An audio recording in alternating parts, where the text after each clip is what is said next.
Buen día a todos y todas. Arrancamos después del delay este. Bueno, voy a leer unas palabritas. Me tocó a mí hacer las palabras de apertura, así que voy con eso. Cielo abierto. Hace unos días pensaba en la implicancia que se juega cada vez que se llega a un cielo abierto. Y creo que pasa por tomar la palabra. Tomar la palabra puede ser un riesgo. Puede ser un riesgo que hay que tomar. Tomamos las palabras y las palabras nos toman a nosotros en tanto seres parlantes. Un cielo abierto. ¿A qué? Al ejercicio del ser hablante que cada uno es, que se constituye por otros y desde otros. Cuando hablamos, cuando conversamos e intercambiamos palabras, también interpretamos lo que se quiso decir. Nos interrogamos respecto de si el otro quiso entusiasmarnos o si acaso no está queriendo nada y habla por hablar. Lacan nos advirtió sobre el inconsciente como efecto del lenguaje, sobre la discordancia entre enunciado y enunciación que nos lleva en ocasiones a los sinsentidos. No obstante, estamos hoy aquí para tomar la palabra y hacerla circular entre nosotros. Tomar la palabra también puede ser un camino a perdernos para reencontrarnos y reconocernos diciendo. Puede ser también representar, volver a hacer presente con la palabra como medio. Tomar la palabra es también un acto político, sino cómo dar dimensión a los acontecimientos recientes. Finalmente, tomar la palabra puede ser la trama que necesitamos para seguir abiertos en un cielo.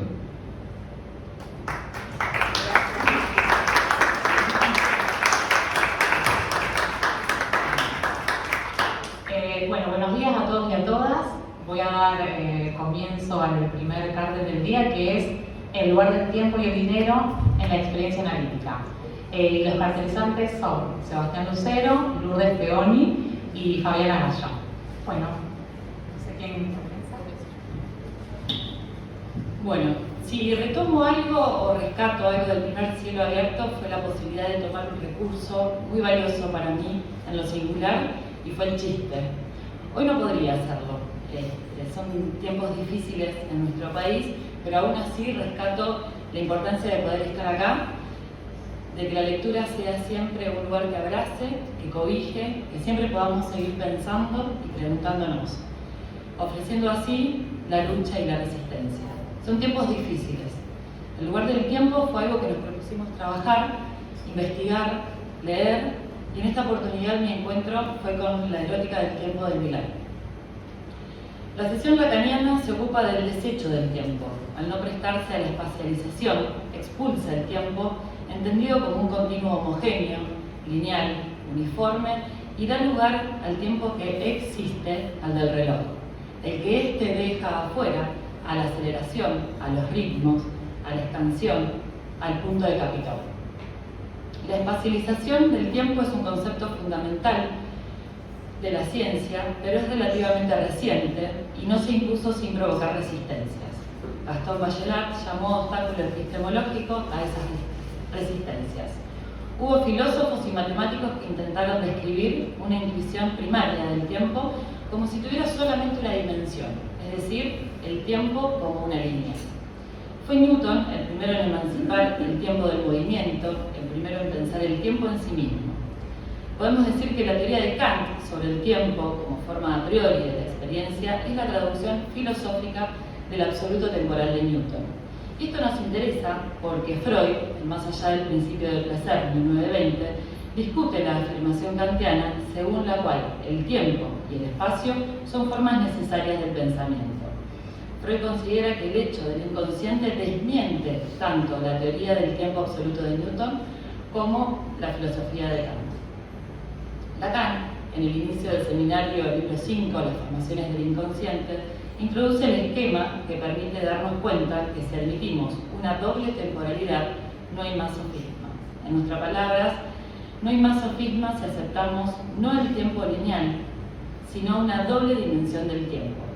Doble dimensión en la que por un lado está el famoso tiempo que pasa, que marca lo abierto de lo posible, y por el otro el funcionamiento de una temporalidad retroactiva que tiene como efecto de significación la necesidad. A partir del momento en que algo sucede, será siempre considerado como verdadero. La necesidad como efecto de significación que fascinó el pensamiento filosófico es simplemente un efecto de significación del sujeto supuesto saber. Lo que hace sofisma para la filosofía, para nosotros es, por el contrario, operación, hace grafo. Nos damos cuenta que el sofisma proviene del colapso de esas dos temporalidades. Por eso es que Lacan, al aludir a la paradoja del futuro contingente, puede decir que lejos de hacer lineal el tiempo, eso instituye un tiempo 2 como absolutamente fundamental. El tiempo 1, el tiempo que pasa, que va hacia el futuro, está continuamente duplicado por un tiempo 2, que se dirige al pasado y que es constitutivo de la significación, de la ilusión del sujeto supuesto saber. Dicho de otra forma, se practica una estratificación del tiempo. Distinguimos dos tiempos, un tiempo que progresa, que va en dirección al futuro, y un tiempo retroactivo que se dirige al pasado. Son consideraciones que consisten en desdoblar el tiempo, haciendo que prosiga en dos direcciones opuestas. Esto es indispensable para poner en su lugar el enunciado de Freud, según el cual el inconsciente no conoce el tiempo. Se trata de un enunciado que reconoce el inconsciente como eterno y que se inscribe en el esfuerzo freudiano por demostrar que el inconsciente es un ser real. Freud lo toma bajo el aspecto de la intemporalidad y privilegia este aspecto. En el inconsciente nada puede ser llevado a su fin, nada es pasado ni olvidado. Freud toma como ejemplo la histeria, en la que lo que fue vivido hace 30 años puede ser vivido íntegramente en el presente. Nos dice Freud en lo inconsciente: los procesos del sistema inconsciente son intemporales, no ordenados temporalmente, no alterados por el pasaje del tiempo, no referidos al tiempo. El tiempo pertenece enteramente al sistema consciente. Hay una referencia también en El hombre de los globos, donde Freud observa que los primeros años de tratamiento no dieron gran resultado. En este caso, invita al analista a comportarse como el propio inconsciente, no tomar en cuenta el tiempo. La sesión analítica no es simplemente un lapso de tiempo individualizado por la duración, por la cantidad de tiempo que podría ser grande o pequeña. Al contrario, la sesión analítica es un lapso de tiempo absolutamente especial en el que el sujeto es llevado a hacer la experiencia pura de la reversión temporal. Lo que llamamos sesión analítica es un lapso de tiempo en el que se trata de establecer una relación con la dimensión fuera del tiempo del inconsciente. Esa dimensión en la cual el pasado no existe y en la que no encontramos ninguno de los tres modos del tiempo: pasado, presente y futuro. En términos freudianos, es una dimensión en la que la propia categoría de tiempo no se aplica. Esto hace del inconsciente un ser del que podríamos decir que es un ser eterno. Sin embargo, no se trata de un ser eterno porque es particular a cada sujeto y también porque, según Freud, es susceptible de actualizarse en el tiempo por medio de las acciones que determina en el sujeto. Si nos atenemos a esa descripción, el inconsciente aparece como inalterable. Si acentuamos la dimensión fuera del tiempo, el inconsciente podría ser inmutable, un ser que no podría ser modificado. ¿De qué serviría entonces la experiencia analítica? Podría responderse que para modificar la relación del sujeto con el inconsciente. Si el inconsciente en sí mismo no cambia, lo que puede cambiar es la relación del sujeto con el inconsciente. Miller propone retomar la sesión analítica a partir de una temporalidad doble, un tiempo 1 y un tiempo 2. El tiempo 1 es el tiempo que va hacia el futuro. En este vector del tiempo, el sujeto hace la experiencia de la espera y del proyecto, mientras que el tiempo 2 va del futuro hacia el pasado. Este es el tiempo que transcurre y que también se inscribe sin cesar en el pasado. Es en esta vertiente del tiempo que se instituye el inconsciente fuera del tiempo de Freud, ese inconsciente que Lacan tradujo como el término sujeto supuesto saber. Para Lacan este término es una ilusión estructural, la ilusión de que el pasado, por contener todo lo que fue el presente, incluso la relación del presente con el futuro, ya estaba allí antes aún de la experiencia del presente. La experiencia analítica como experiencia del inconsciente es la experiencia pura de esa reversión temporal. La reversión temporal es constante, es la propia experiencia ordinaria del tiempo. En la experiencia analítica, sin embargo, esa experiencia de la reversión temporal es vivida de una manera absolutamente inédita, particular, especial, ya que la sesión analítica es un lapso de tiempo en el cual todo lo que allí pasa, todo lo que en ella se dice, es experimentado por un sujeto que tiene como fondo el sujeto supuesto saber. ¿Qué es lo propio de la experiencia analítica? En ella, el modo del tiempo pasado está actualizado por la presencia del analista.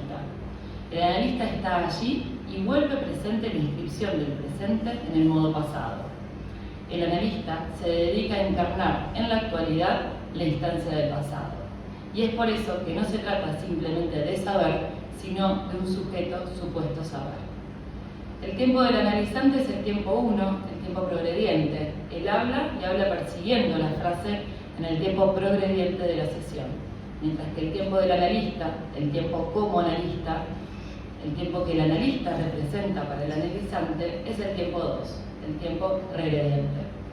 El analista en el presente dedica su presente a encarnar la inscripción pasada de la palabra.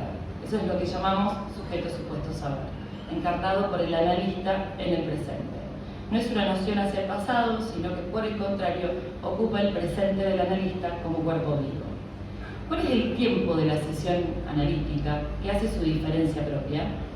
Si bien por un lado ciertamente es el mismo tiempo que cualquiera, lo que hace la diferencia de esa experiencia del tiempo es la presencia del analista, una vez identificado al fuera del tiempo del inconsciente. Freud lo evoca a propósito del hombre y los lobos, como decía antes, la identificación de la posición del analista con el fuera del tiempo del inconsciente. También volví al texto de Pablo Pezner, El otro y el niño, donde en el apartado sobre el problema de la frecuencia de los encuentros con los padres y parientes, indaga dicha cuestión. En 1957 Lacan afirmaba que el significante por su naturaleza anticipa siempre el sentido, desplegando en cierto modo ante él mismo su dimensión. ¿Cómo introducir esta dimensión temporal del significante en nuestro dispositivo? Ambos valores asignados por Lacan a la dimensión temporal del significante no son otra cosa que su relectura de un concepto de Freud, Nachtraglichkeit. Es cierto que el mercado lingüístico de los psicoanalistas lacanianos tendió históricamente a traducir ese término con el après-coup francés o directamente mediante el sustantivo español posterioridad. Pero esa maniobra no es más que una distorsión que se genera por el desconocimiento de lo que circula entre lenguas sobre el que se funda el psicoanálisis. Contamos con una obra muy valiosa para orientar nuestro trabajo, que es el Diccionario de Términos Alemanes de Freud, de Luis Alberto Hans. Él compara las connotaciones del adjetivo Nachtraglich con el término español posterioridad y afirma: en español, posterioridad evoca la idea de un distanciamiento temporal del sujeto respecto al hecho. A partir de la distancia tomada, reconsidera entonces el significado del evento. En alemán, Nachtraglich enfoca la permanencia de una conexión entre la hora y aquel momento, manteniéndose ambos interligados. Al traducirse Nachtraglich por posterioridad, se pierde la noción de retorno al evento y la idea de permanencia del evento, así como la referencia a un continuo proceso elaborativo. La idea que asoma en estas líneas es la de una especie de puente temporal entre dos momentos. Hans concluye que más que un esquematismo univectorial, el término Nachtraglich apunta a una actuación simultánea de dos vectores. La célula elemental del grafo del deseo resulta útil para ilustrar este Nachtraglich freudiano a través de los dos matices temporales del significante, anticipación y retroacción. Se trata entonces de suponer en nuestro dispositivo el funcionamiento de ambos. La frecuencia fija es una invitación a la puesta en marcha de la máquina significante. Es a donde se jugarán las partidas de rememoración y la repetición, donde a su vez se muestra en ella que el orden del símbolo no puede ya concebirse como constituido por el hombre, sino como constituyéndolo.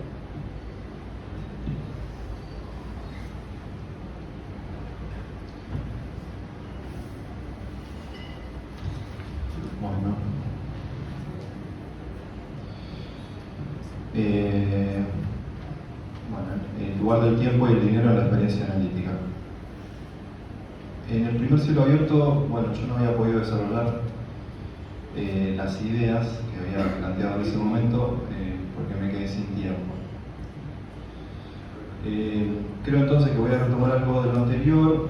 Desde que inicié mi práctica no he dejado de conocer y reconocer la radical importancia que considerar con atención estos lugares del tiempo y del dinero.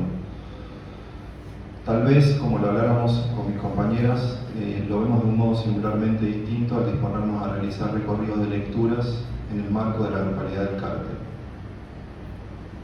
Bueno, en primer lugar me quiero detener brevemente en el texto de Freud sobre la iniciación del tratamiento, Nuevos consejos al médico sobre la técnica del psicoanálisis, de 1913. Sobre el tiempo dirá que le asigna a cada paciente una hora y día determinado y que esa hora es suya, aunque no la utilice. Advierte sobre el hecho de ser tolerante frente a las demandas del analizado respecto a las modificaciones. Aclara que es común que el analista se le pregunte por el tiempo del tratamiento y dice lo siguiente: uno tendría que conocer el paso del caminante antes de estimar la duración del peregrinaje. Freud considera que la duración temporal de un análisis es difícil de calcular, tal vez porque es un cálculo que no siempre da el mismo resultado, o tal vez porque no se trata de resultados. Sea la duración del tratamiento o la duración del tiempo de la sesión, se torna un tema dialéctico en algún momento del recorrido que cada quien hace en su práctica. La exigencia del ritual del tiempo de duración fija de 50 a 45 minutos fue un tema de rupturas en determinado momento de la historia del psicoanálisis. Volviendo sobre el texto de Freud, dice en la página 129 lo siguiente: en ocasiones uno se encuentra con enfermos a quienes es preciso consagrarles más tiempo que al promedio de una hora de sesión. Es porque ellos pasan la mayor parte de esa hora tratando de romper el hielo, de volverse comunicativos. Quizás acá podemos pensar esto como un señalamiento lógico, dado que no todos los sujetos se disponen del mismo modo al momento de asociar libremente, y siempre y cuando lo hagan. El tiempo va tomando su lugar según sea el caso. Recuerdo a la mamá de un paciente niño que se enojaba cada vez que la sesión duraba menos de una hora. Desde ya que eso tenía un lugar significante en el marco del trabajo, es que es justamente ahí donde el tiempo se va haciendo su lugar en el marco de la transferencia, que habrá que ver si es leído como resistencia al trabajo o como qué otro lugar toma en la cadena significante. Ahora bien, creo que el señalamiento de Freud sobre la duración de la sesión, o si se quiere, el señalamiento sobre la variable tiempo en la experiencia analítica, es una precisión técnica para un tratamiento posible y una dirección para el mismo. Freud dice que la pregunta por la duración de un tratamiento es de respuesta casi imposible y que el psicoanálisis requiere de lapsos prolongados. Más adelante en este mismo texto dice: la abreviación de la cura psicoanalítica sigue siendo un deseo justificado. Por desgracia, un factor de mucho peso se les contrapone. Unas alteraciones profundas solo se consuman con lentitud. Ello sin duda se debe, en última instancia, a la atemporalidad de nuestros procesos inconscientes. Y en el texto, lo inconsciente, Freud lo expresa de un modo similar y dice lo siguiente: los procesos del sistema inconsciente son atemporales, es decir, no están ordenados con arreglo al tiempo, no se modifican por el transcurso de este, ni en general tienen relación alguna con él. Bueno, no recuerdo dónde leí en Freud que el inconsciente es indestructible y que busca por todos los medios tener lugar en la conciencia. Sin duda que detenerse a delimitar el lugar del tiempo en la experiencia analítica puede resultar una tarea compleja pero necesaria. ¿Qué es lo que señala Freud con atemporalidad? La atemporalidad es lo que está fuera de tiempo, es decir, los procesos inconscientes no son del mismo orden de tiempo que ese que el analista acuerda con el analizado. Tiempo y temporalidad se diferencian, o en todo caso está en juego otra temporalidad. Pasamos a otro registro, el registro del inconsciente. Como nos dice Lacan en el seminario 11, voy a tomar una cita ahí, dice lo siguiente: lo óptico en la función del inconsciente es la ranura por donde ese algo, cuya aventura en nuestro campo parece tan corta, sale a la luz un instante, solo un instante, porque el segundo tiempo, que es de cierre, da a esta captación un aspecto esvanecente. Es decir, el lugar del tiempo con el que nos encontramos en la práctica analítica es un tiempo de apertura y de cierre, fugaz, pero no por ello menos efectivo. Durante la experiencia de un análisis surgirán momentos de apertura y cierre, y claramente los conceptos freudianos toman una dimensión valiosa, dado que son lo que hace posible no solo la práctica analítica, sino la experiencia misma de un análisis. Es en esa práctica de escucha de lo que el analizado va diciendo que podemos considerar comienza a tomar dimensión un tiempo-temporalidad del sujeto del inconsciente. Si tomamos la expresión de que en la experiencia analítica el sentido es a posteriori, expresamos que esta es una práctica de discurso y es desde ahí que podemos sostener que el tiempo está después. En su carta 52 de la correspondencia con Fliss, Freud expone su novedosa concepción de la memoria, considerada de manera triple, inconsciente, preconsciente, consciente, a partir de sucesivas transcripciones de huellas mnémicas que se reordenan a partir de la transcripción que la sucede, cada una de ellas con una organización particular. Destaca que memoria y conciencia se excluyen entre sí. La temporalidad del inconsciente o de los procesos inconscientes es de efecto retardado, Nachtracklich. Una marca puede cobrar un sentido a partir de una inscripción posterior. Juan Rico, en su libro homónimo del ensayo de Lacan, El tiempo lógico y el acerto de certidumbre anticipada, un nuevo sofisma, advierte de la consideración vulgar de creer que el tiempo cronológico y el lógico se diferencian porque este último es retroactivo, es decir, que lo que sucedería es que se invierte la linealidad temporal y se vuelve hacia atrás. Pero este planteo no es correcto. Nachtracklich no es retroacción, no es la inversa del sentido lineal hacia adelante y entonces ahora hacia atrás.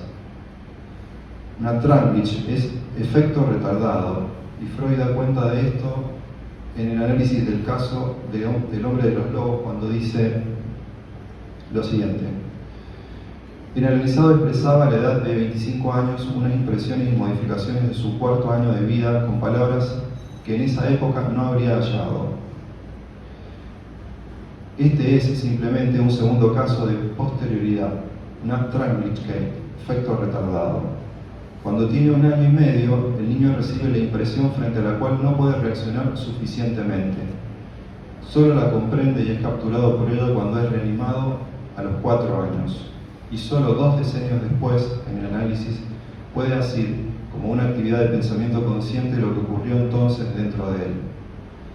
Pero ¿qué es lo que llega tarde para el hombre de los lobos? Bueno, otra cita. El sueño le permitió entender como efecto retardado la escena de cuando tenía 1 año y medio y le esclareció el papel de la mujer en el acto sexual. Entonces, es llegar a un tiempo pasado después. Ese es el efecto retardado y es, a mi entender, lo que está en juego en una experiencia de análisis. Y digo, en experiencia de un psicoanálisis, de otro modo no se llegaría o quedaría fijado en una inhibición, en un síntoma, en angustia. Es en el marco del vínculo transferencial que se pone en juego la posibilidad de lo que en letra de Lacan podemos nombrar como après-coup. El tiempo del decir articula una dimensión distinta a la de la cronología de los hechos vividos, de lo histórico vivencial en términos de Freud. Un paciente viene y cuenta algo que dice que le pasó hace años, luego un sueño que tuvo hace 2 días y luego lo que sucedió antes de venir. En lo que dice que le pasó recién, dice algo sobre el sueño que tuvo hace 2 días. En lo que dice que soñó hace 2 días, alude a lo que dice que le pasó hace años. A modo de ejemplo, para dar una vuelta más a esta diferencia, cito un libro de una paciente de Freud, Hilda Dorit, escritora y actriz, quien se analizaba con Freud entre 1933 y 1934.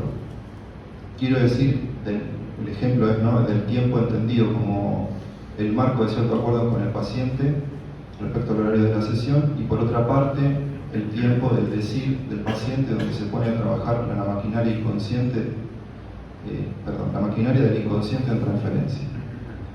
Bueno, en la página 12 de su libro titulado Tributo a Freud se lee: mis horas o sesiones habían sido convenidas 4 días a la semana de 5 a 6 y el día restante de 12 a 1. Al menos esa era la disposición para la segunda serie de sesiones que, como he apuntado, comenzó a fines de octubre de 1934. Y la otra cita es: pero dijo el profesor, las gardenias en Roma hasta yo pude permitirme usar una gardenia. No ocurría que él evocara el pasado e invocara el futuro.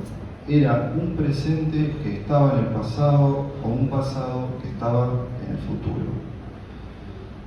Lacan, en su texto El tiempo lógico y el acerto de certidumbre anticipada, un nuevo sofisma, avanzará sobre algunas consideraciones respecto al lugar del tiempo en la experiencia analítica. De entrada plantea que lo que está en juego es un problema lógico. El tiempo de la sesión está regido por un tiempo lógico que es el tiempo del significante, el tiempo del inconsciente, el tiempo de lo que se construye como discurso en sesión. El carcelero promete la libertad a quien sepa de qué color es el disco que tiene en su espalda, pero debe dar su conclusión usando la lógica. Y a partir de ahí se desarrolla todo. Quiero detenerme en la idea de que se llega al momento de concluir a partir de las acciones o inacciones de los otros sujetos de la experiencia. Es decir, se tomará una acción o no por lo que el otro hace o no hace. Hay 3 tiempos lógicos: el instante de la mirada, el tiempo de comprender y el momento de concluir. El instante de la mirada, en el ejemplo, es mirar el disco que el otro preso tiene sobre su espalda. Podemos pensarlo en relación a esos momentos en que el paciente está hablando en sesión. Puede que sea más que un instante y se torne extenso. Es que el paciente va desplegando su historia y en la medida que lo hace se abre la posibilidad de que se abran preguntas que conduzcan a un análisis. Si esto sucede, podemos pensar que se inaugura el tiempo para comprender, que sería el segundo tiempo lógico. De todos modos, creo que podemos pensar que Lacan nos propone un modelo, es decir, de 3 tiempos lógicos, pero que no necesariamente son lineales y uno después del otro. Puede que en un análisis esté circulando entre el instante de la mirada y el tiempo de comprender, o que ambos coincidan, y entonces ya no hay linealidad, hay circulación, simultaneidad, etc. Más tarde o más temprano el momento de concluir llegará y se pasará del tiempo de comprender al momento de concluir en una escansión. Lacan lo expresa así: pero detengámonos en este punto en que el sujeto, en su acerto, alcanza una verdad que va a ser sometida a la prueba de la duda, pero que no podría verificar si no se alcanzase primero en la certidumbre. La tensión temporal culmina en él, puesto que, ya sabemos, es el desarrollo de su relajamiento el que va a expandir la prueba de la necesidad lógica. Intento pensar esta expansión como esos momentos en los que un paciente está produciendo su discurso y el inconsciente se abre, diría Lacan. Es ahí entonces que tenemos la chance de intervenir. Cuando ese momento pasa y uno quiere volver sobre eso, ya está cerrado, es evanescente, no se produce el mismo efecto. El tiempo lógico no tiene que ver con lo que marca un reloj, sino con cómo se van dando las modificaciones en los elementos de la historia de cada quien. No todas las historias son iguales, no todas las historias duran el mismo tiempo. Si podemos pensar la sesión como pequeñas historias o microhistorias, el pretendido de que cada sesión dure el mismo tiempo es falaz y sin sentido. Es decir, si lo pensamos en lo que hace a la circulación de los significantes en la cadena significante, en donde unos están en relación a otros y están siguiendo una determinada lógica, la función del analista será la del corte y anudamiento en ese material encadenado. En palabras de Freud, sería algo así como que el paciente no recuerda, pero repite con el analista los elementos reprimidos de su historia inconsciente y será función del analista intervenir sobre ello. Entonces, voy terminando. Siguiendo a Freud, podemos sostener la característica de la temporalidad del inconsciente y su transcripción de un sistema a otro. No me pongo de acuerdo en relación a si atemporalidad es un no tiempo. Creo que es más bien una dimensión de lo temporal que no se rige por las leyes de la cronología. Es decir, considero que Freud está situando que algo persiste, permanece en el juego de la energía libre de los procesos primarios, en donde todo deviene y nada cesa. Por otra parte, Lacan nos propone tiempos lógicos en los que, más que linealidad de hacia adelante y hacia atrás, hay que pensar en circularidad o incluso superposición de estos tres tiempos lógicos. Bueno, termino con esto. Es una canción de un músico uruguayo que dice así: la calle Yupes raya al medio, encuentra Verdevere. El tren saluda desde abajo con silbos de tristeza, aquellas filas infinitas saliendo de Central. El empedrado está tapado, pero allí está. La primavera en aquel barrio se llama soledad, se llama gritos de ternura, pidiendo para entrar, y en el apuro está lloviendo. Ya no se apretarán mis lágrimas en tus bolsillos. Cambiaste de sacón, un día nos encontraremos en otro carnaval. Tendremos suerte si aprendemos que no hay ningún rincón, que no hay ningún atracadero que pueda disolver en su escondite lo que fuimos. El tiempo está después.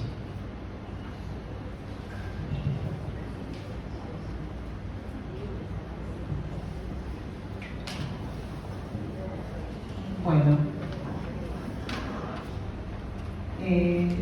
algunas de las cosas que tomó Sebastián, bueno, yo también, en realidad quería contarles algo. Tengo que agradecer a Amanda porque en las reuniones de miembros que tenemos, muchas veces nos hemos ido con Amanda caminando y charlando sobre esta cuestión del cártel. Ella una vez me dijo algo que me quedó resonando y lo tomé, digamos, decía ella algo así como que hay que ir a las fuentes. Amanda siempre insiste con eso, digamos, ¿no? De que hay que leer a Freud, leer a Lacan. Y yo venía después de la primera presentación que, bueno, tomé en el momento ese de, digamos, que hubo que hacer el corte, digamos, de lo que uno viene leyendo, tomé 3 palabras en la primera presentación, que una era el potlatch, o uno puede pensarlo como el lazo social. Yo lo había, digamos, hecho ese corrimiento del potlatch al lazo social. Después tomé el término desmesura, como también, digamos, uno podía pensarlo en relación a la cuestión de los goces, o el goce, y había tomado el término de oblatividad, que, digamos, hace referencia al concepto de neurosis obsesiva. Ahí, digamos, en esos 3 términos yo hice mi primer corte de las lecturas que venía haciendo en relación al cártel que nos convoca. Después comencé a leer, digamos, en este segundo tiempo, bueno, estuve recorriendo una de las revistas Imago que salió sobre el tiempo, sobre el dinero específicamente, que es la 141. Me encontré con el libro de Sichelo, La función del dinero. Bueno, infinitas cantidad de artículos, digamos, hasta que Amanda me dice eso y dije, claro, es verdad, porque es lo que Sichelo escribió sobre las lecturas que hizo de Freud y Lacan, es lo que en todo caso Jafar, que está en la revista 141 de Imago, pudo, digamos, escribir sobre lo que leyó sobre Freud y Lacan. Bueno, dije, hay que leer a Freud y a Lacan. Entonces volví a esos textos y en las charlas que tenemos cada vez que nos reunimos, que son muy interesantes, yo siempre le decía a los chicos, sí, y si nos ponemos a charlar, como hacemos habitualmente, porque suelen ser muy ricas. Bueno, en la última charla dije, bueno, evidentemente siempre estamos hablando de estas variables, tiempo y dinero, al menos uno puede pensarla en dos dimensiones. Y entonces dije, bueno, voy a tomar eso, ¿no? Dije, voy a cortar por acá. De toda esta lectura, digamos, de todo este tiempo, uno tiene que hacer un recorte, digamos, para mostrarles, digamos, a ustedes por dónde anda uno. Entonces dije, bueno, recorto esto, que bueno, es lo que les quiero leer. Hay cosas, digamos, que por suerte Sebastián ya las trató, así que las voy a obviar, pero bueno, dice, voy a tomar dos dimensiones en las que se mueven las variables de tiempo y dinero. Por un lado, hablamos de tiempo y dinero en relación a definir el encuadre del tratamiento. ¿Cuáles son las consideraciones técnicas del dispositivo analítico? Y por otro, pero de modo totalmente intrincado, aparecen estas variables en su versión significante, en un registro simbólico. Es en este registro cuando hablamos entonces del dinero como función y de la atemporalidad del inconsciente. Bueno, ahí es entonces que yo dije, bueno, tomé el texto de Freud, del que hablaba Sebastián, en Nuevos Consejos sobre la técnica del psicoanálisis, y bueno, ahí Freud va a dar una serie de consejos de los cuales Sebastián ya más o menos le estuvo hablando. Lo primero que va a decir, bueno, empieza dando una serie de consejos para el encuadre, el setting, como lo queramos llamar. Dice, y en algún momento dice, bueno, luego va a decir que puntos importantes para el comienzo de la cura analítica son las estipulaciones sobre el tiempo y dinero. Y ahí es donde empieza, digamos, a situar primeramente en relación al tiempo, la hora, digamos, cuánto es el tiempo de la sesión, cuál es la frecuencia, que también ahí nos hacíamos algunas preguntas en las reuniones porque, bueno, Freud habla de una frecuencia casi diaria, a lo sumo en casos benignos dice 3 veces por semana, eran otros tiempos, y ahora a mí me surge ahí también una pregunta porque a veces vienen pacientes a pedir que quieren venir cada 15 días. Bueno, yo suelo ser bastante estricta en eso, suelo decir que no acepto esa frecuencia porque ya me parece demasiado, que bueno, Freud acaba de situar algunas cuestiones en relación a eso que me parecen interesantes. Y después, bueno, también se han armado discusiones entre nosotros en relación a esto de cómo determinar el tiempo de la sesión, ¿no? Pero bueno, el tema del tiempo es un tema al cual se han dedicado muy bien mis compañeros. Yo quedé más, digamos, atrapada en el tema del dinero.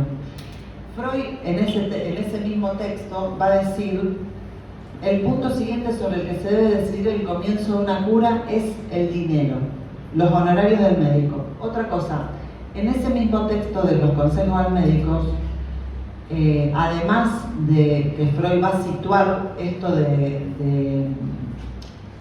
digamos, del encuadre analítico en relación al tiempo, ahí también en un momento dice unas alteraciones, bueno, esto de cuánto puede durar un tratamiento. Él dice, es imposible determinar eso, dice, la pregunta por la duración del tratamiento es de respuesta casi imposible. Y dice, unas alteraciones anímicas profundas solo se consuman con lentitud. Ello sin duda se debe, en última instancia, a la atemporalidad de nuestros procesos inconscientes. Tomo esa frase porque digo, ahí ya introduce esta otra dimensión del tiempo que no tiene que ver con el encuadre analítico. Todo el tiempo Freud va a jugar también con eso en sus textos. En relación al dinero, en ese texto de los consejos al médico dice: el dinero es un medio de sustento, pero asevera que en la estima del dinero coparticipan poderosos factores sexuales. Y puede declarar por eso que el hombre de cultura trata los asuntos de dinero de idéntica manera que las cosas sexuales, con igual duplicidad, mojigatería e hipocresía. Muchas de las resistencias del neurótico se acrecientan enormemente por el tratamiento gratuito, va a decir después. La ausencia de la regulación que el pago al médico sin duda establece se hace sentir muy penosamente. La relación toda se traslada fuera del mundo real y el paciente pierde un buen motivo para aspirar al término de la cura. Esas son las dos cuestiones que toma Freud en relación al dinero en ese texto, que podríamos decir que definen el encuadre, pero ahí mismo también ya introduce el tema de que el dinero se enlaza a los factores sexuales, digamos. Por eso después, digamos, aparece la otra dimensión, y ahí sí me voy a situar solamente en relación al dinero, que es el dinero en la ecuación simbólica, ¿no? Cuando Freud toma, digamos, el dinero dentro de la ecuación simbólica. Freud dice en El hombre de los lobos: nos hemos habituado a reconducir al placer excrementicio al interés por el dinero en la medida en que es de naturaleza libidinoso y no acorde a la ratio, y a exigir del hombre normal que despeje de todo influjo libidinoso sus relaciones con el dinero. Freud incluye a ambos términos, el dinero y las heces, en un conjunto de equivalencias mayor. Los hace conmensurables, susceptibles de transformación, conforme a las distintas instancias subjetivas que a un ser hablante le toca atravesar. Los conceptos de mierda, regalo, dinero, hijo y pene son fácilmente permeables entre sí. Son tratados en lo inconsciente como si fueran equivalentes y se pudiera sustituir sin reparo uno por otros. El argumento de Freud distingue las transformaciones que experimenta un objeto especial en la relación del sujeto con el otro: transposición, transmutación, transmudación del objeto de la pulsión. Y ahí me remití a un texto de Lacan. Lacan va a tomar, digamos, en varios de sus seminarios. Yo me situé sobre todo en el seminario de la angustia, en la clase, creo que es del 19 de junio, que se la titularon De lo anal al ideal. Lacan iba a decir: en todos los niveles de esta constitución, el objeto persiste como objeto A.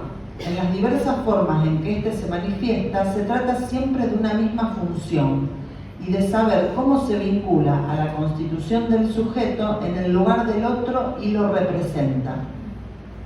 Como les dije, se trata de explicar la función en la constitución del deseo anal de cierto objeto que es, si ustedes quieren, la mierda, para llamarlo por su nombre. Tratemos la primera de las sustituciones. Heces igual regalo. Lacan se pregunta: ¿por qué vía entra el excremento en la subjetivación?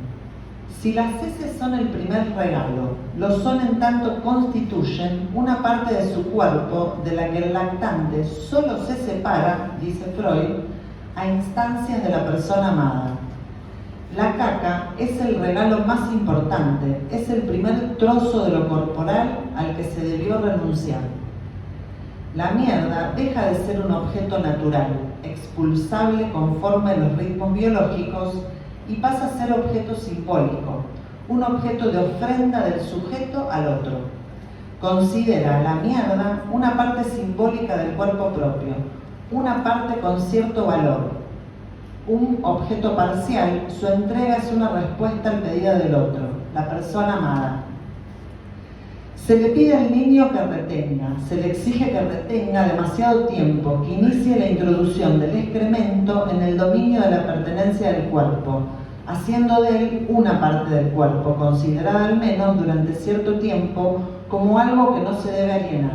Luego, tras esto, se le pide que lo suelte, siempre bajo demanda. La demanda tiene aquí también un papel determinante. Esta parte que el sujeto siente de todas formas cierta aprehensión de perder, resulta entonces por un instante reconocida. Es elevada a un valor especial, es como mínimo valorizada, ¿no? Cuando uno dice qué linda caquita. porque aporta a la demanda del otro su satisfacción, aparte de que se acompaña de todos los cuidados conocidos, hablamos de la higiene. En ese acto y por ese acto la mierda adquiere un valor sustantivo, renunciando al goce expulsivo retentivo, le testimonia su amor, que le permite ingresarla en el circuito de intercambio de dones. La mierda entonces no vale como objeto, sino como don al otro, cesión que el sujeto entrega para calmar, para dar satisfacción a esa demanda. El sujeto recorta por primera vez un objeto que lo representa y lo cede al otro. El objeto anal es el primer objeto entonces dado a esa demanda, sacrificado en el altar del otro.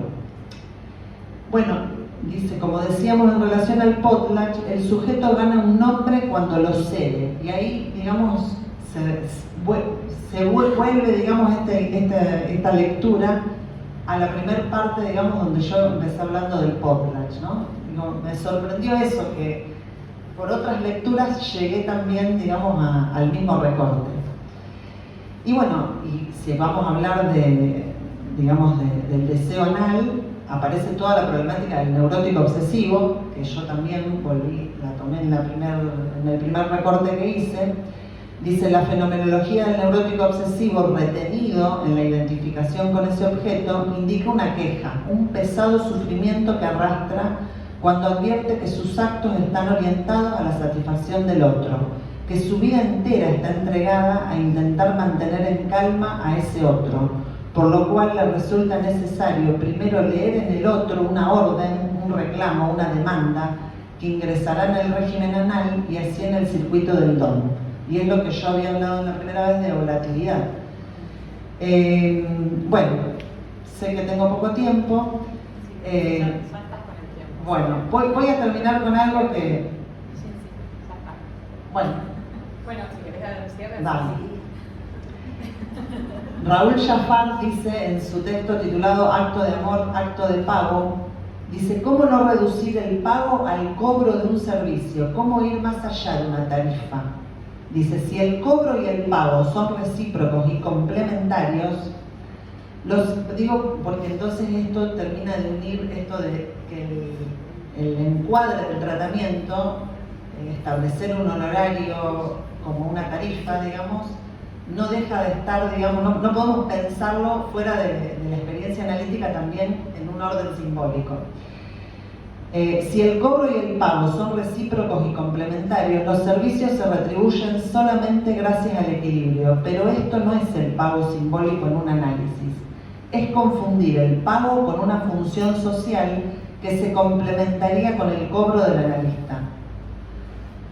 Aquí el dinero, dice, tiene el valor de intercambio equitativo, si lo pensamos de esta manera. Ingresa en la dupla falo-castración, imaginarizada, en la disputa sobre quién es el fálico que recibe el objeto y quién el castrado que termina perdiéndolo en ese enfrentamiento. El pago simbólico es otra cosa. El pago es marca de la castración simbólica. Es signo de la instauración de un lugar, alojamiento para la palabra, que de este modo se abre a una zona de interpelación del sujeto. El acto de pago en psicoanálisis no implica una operación comercial. Si bien aceptamos que vivimos en una sociedad y el psicoanálisis es una profesión, un medio de ganarse la vida, esta no es la dimensión analítica de la cuestión.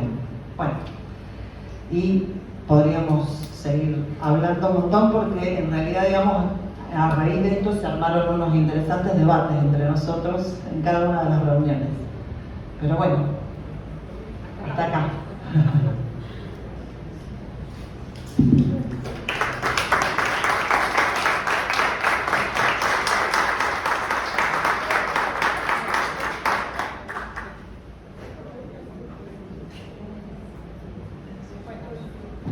Bueno, no sé si alguien quiere hacer alguna pregunta, algún comentario. Pasamos el micrófono. Dale.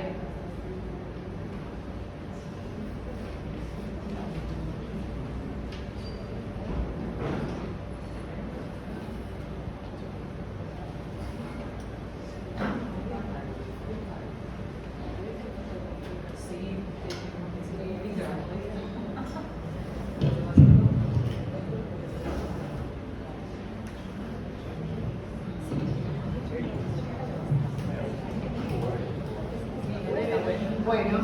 Los felicito, muy interesantes los trabajos y se nota mucho que han trabajado en el cárcel. Aquí hay trabajo, digamos, de mucho intercambio, que es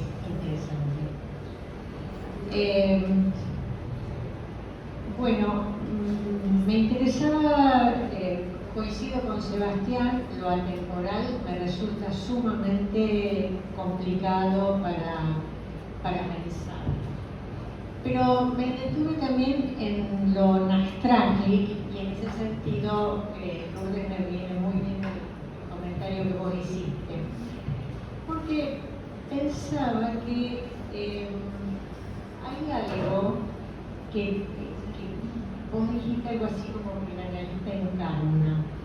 El tema es que esa es esto que tiene que ver con la presencia del analista, no es tampoco con la presencia, digamos, es el aspecto más real de la transferencia, el más complejo de maniobrar. Eso por un lado. Y por el otro, me quedé pensando a raíz de este instante que mencionó Sebastián, que esto como ese rayito que tan momentáneo, que en relación a eso hay un refrán que, como todos tienen un saber popular, que dice que a la ocasión la llaman calva, es decir, es una figura mitológica que de frente viene con pelo, pero atrás no tiene pelo. Entonces, si uno no la agarra, cuando pasa justo en ese instante, ya después pasó, ya está. Bueno, eso estas cosas me evocaron como para abrir una punta, ¿no? Los trabajos de ustedes.